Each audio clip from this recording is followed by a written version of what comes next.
Chilli powder ಸಖತ್ ಖಾರ ಬಣ್ಣ ಮತ್ತು ರುಚಿ ಆಚಿ ಚಿಲ್ಲಿ ಪೌಡರ್ ವಿವರವನ್ನ ಕೇಳಿದಂತ ಸುಪ್ರೀಂ ಕೋರ್ಟ್ ಈ ಒಂದು ಮತ ಪರಿಷ್ಕರಣೆ ಅಥವಾ ಮತದಾರರ ಪಟ್ಟಿಯ ಪರಿಷ್ಕರಣೆಗೆ ಸಂಬಂಧಪಟ್ಟಂತೆ ಸಾಕಷ್ಟು ಚರ್ಚೆಗಳಾಗ್ತಾ ಇತ್ತು. ಮತದಾರರ ಪಟ್ಟಿಯನ್ನ ಕೊಡಬೇಕು ನೀವು ಅಂತ.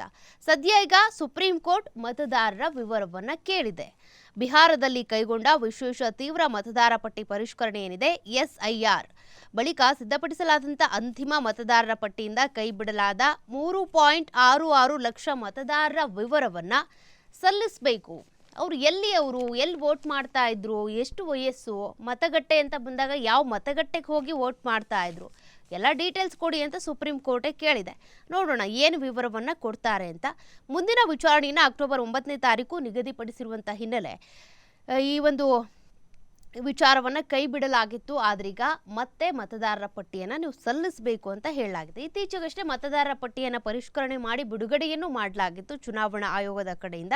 ಆದ್ರೀಗ ನ್ಯಾಯಮೂರ್ತಿ ಸೂರ್ಯಕಾಂತ್ ಮತ್ತು ನ್ಯಾಯಮೂರ್ತಿ ಜೋಯ್ಮಾಲ್ಯ ಬಕ್ಷಿ ಅವರಿದ್ದಂಥ ಪೀಠ ಈ ಒಂದು ಸೂಚನೆ ಕೊಟ್ಟಿದೆ. ಪ್ರತಿಯೊಬ್ಬರು ಕೂಡ ಕರಡು ಮತದಾರರ ಪಟ್ಟಿಯನ್ನು ಹೊಂದಿದ್ದಾರೆ. ಸೆಪ್ಟೆಂಬರ್ 30ರಂದು ಅಂತಿಮ ಪಟ್ಟಿಯನ್ನು ಕೂಡ ಪ್ರಕಟಣೆ ಮಾಡಲಾಗಿತ್ತು. ಹೀಗಾಗಿ ತುಲನಾತ್ಮಕ ವಿಶ್ಲೇಷಣೆಯೊಂದಿಗೆ ನ್ಯಾಯಾಲಯಕ್ಕೆ ಮಾಹಿತಿ ಬೇಕು ಅಂತ ಪೀಠ ಸೂಚನೆ ಕೊಟ್ಟಿದೆ.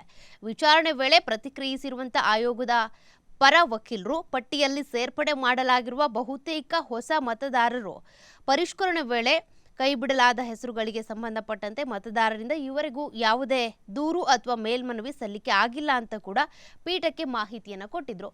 ಆದ್ರೆ ಈಗ ಸುಪ್ರೀಂ ಕೋರ್ಟ್ ಸೂಚನೆ ಕೊಟ್ಟಿದೆ, ಮತದಾರರ ವಿವರವನ್ನ ಕೋರ್ಟ್ಗೆ ಸಲ್ಲಿಕೆ ಮಾಡಿ ಅಂತ.